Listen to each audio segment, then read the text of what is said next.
enquanto que a couraça, o cinto e o calçado eram peças de vestimenta, o capacete, o escudo e a espada eram peças de combate, as quais o soldado devia ter posse para a peleja.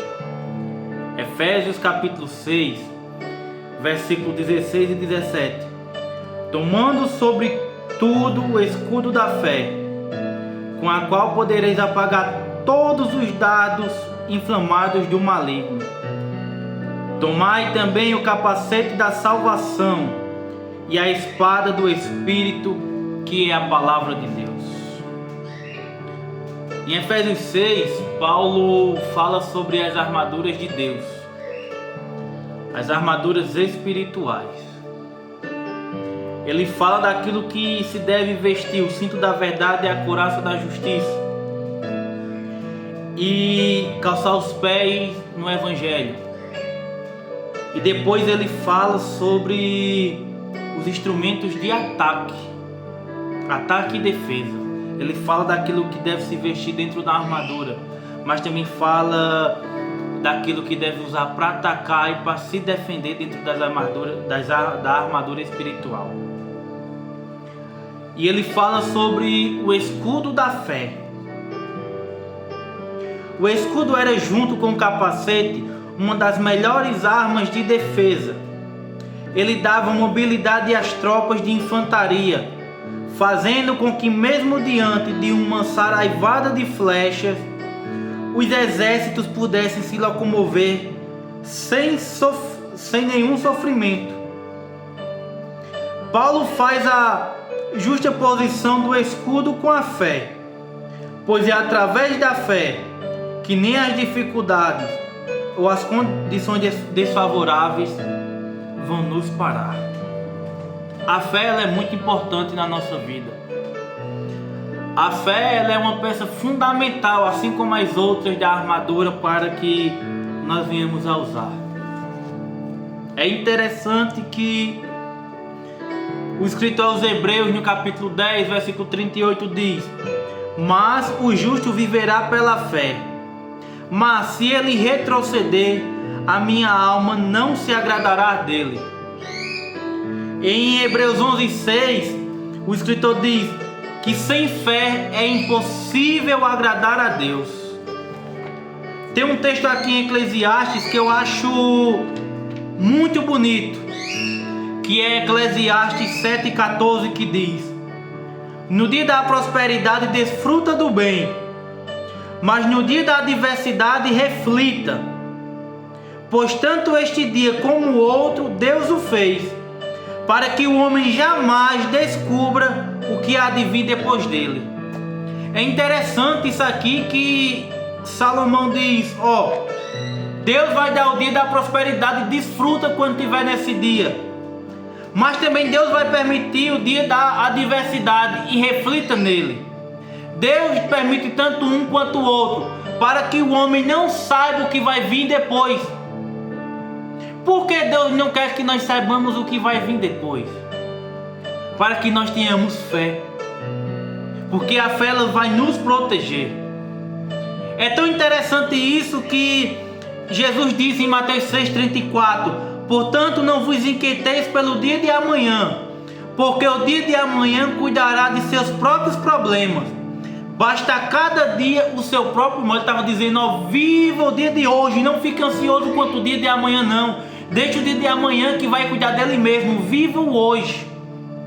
É por isso que Deus não permite que nós saibamos o que vai acontecer amanhã, porque Ele quer que nós vivamos pela fé. Por isso que Ele disse: o justo viverá pela fé. Nós temos que viver pela fé.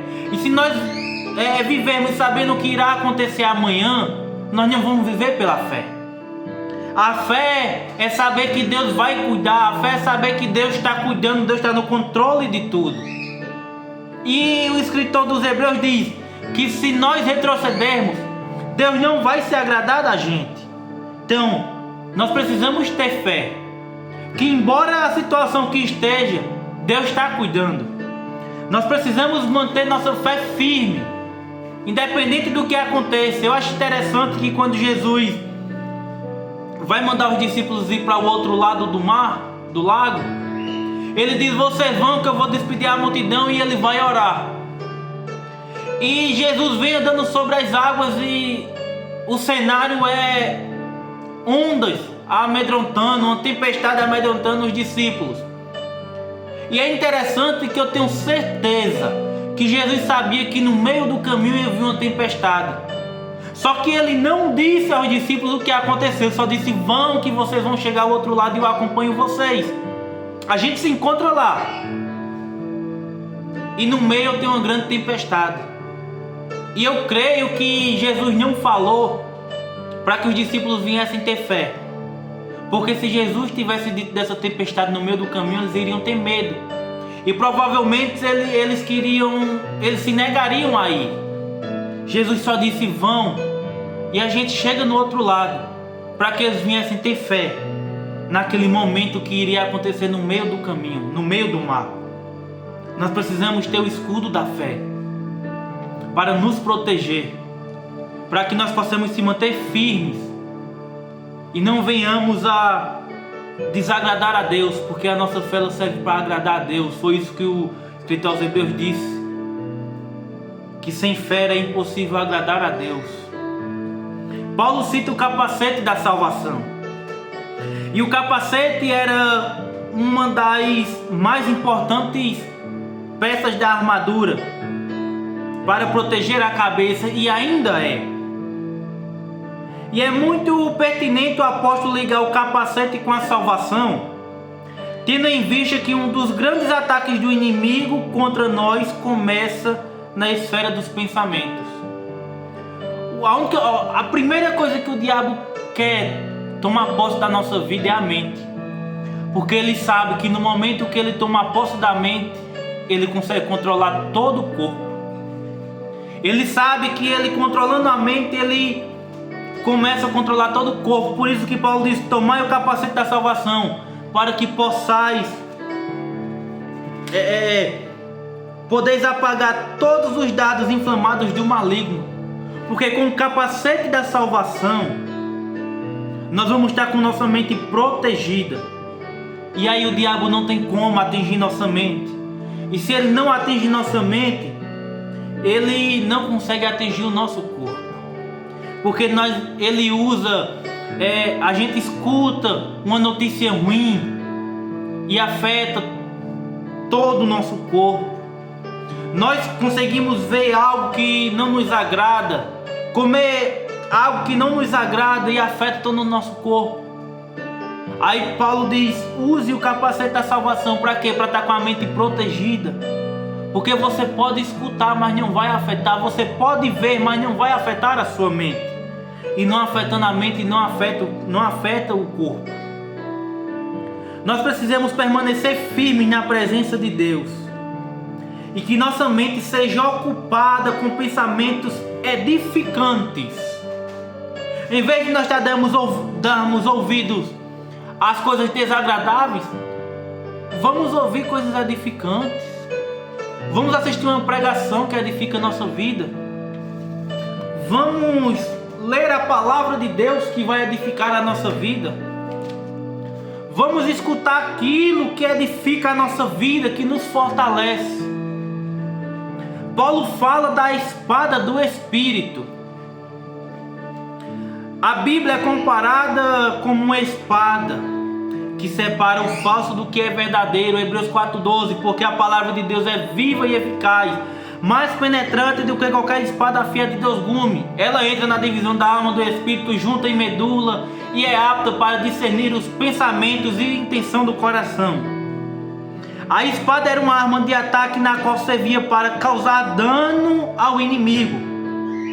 Atualmente vivemos em um mundo globalizado, em um país que ainda se pode pregar o evangelho sem ser preso por isso. Entretanto, muitos crentes não fazem uso correto dessa arma. Muitos se deixam levar por quaisquer vento de doutrinas, por serem analfabetos bíblicos. E nunca tivemos o conhecimento tão perto de nossas mãos mas tão distante ao mesmo tempo. A palavra de Deus, ela é uma espada, e nós devemos usar para combater o inimigo. Infelizmente, hoje a gente dá tanto ouvido a que os outros falam e esquece de ir para a palavra de Deus. E aceitamos tantas doutrinas de demônios, só queremos aquilo que agrada a gente, e não nos preparamos para combater o inimigo com a espada do Espírito, que é a palavra.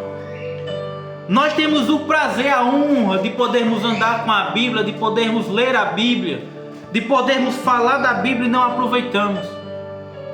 O conhecimento de Deus está tão perto da gente, está em nossas mãos, mas ao mesmo tempo está tão longe, porque muitos não se interessam na palavra de Deus. Muitos são analfabetos, biblicamente falando. Muitas coisas que sabem é que ouve falar e não sabe nem se é verdade aquilo que ouviu falar. Esquece de buscar na palavra de Deus a verdade. Preferem ouvir achismos, coisas contrárias à palavra de Deus, e esquece que a palavra de Deus, ela é rica. Pedro assemelha a palavra de Deus com o leite materno, que tem todos os nutrientes que nós precisamos. Ela é a nossa espada. É com a palavra de Deus que nós vamos vencer o inimigo. Foi através da palavra que Jesus venceu o diabo quando foi tentado no deserto. E é através da palavra que nós vamos vencer o inimigo. Então que nós venhamos estar preparados na palavra de Deus. Que nós venhamos ter a fé como escudo. Que nós venhamos usar o capacete da salvação e nos aperfeiçoar na palavra de Deus. Que Paulo diz que nós devemos ser obreiro aprovado, que manuseia bem a palavra. Vamos manusear bem a palavra, porque ela é a nossa espada, a qual nós vamos atacar e derrotar o nosso inimigo. Deus te abençoe.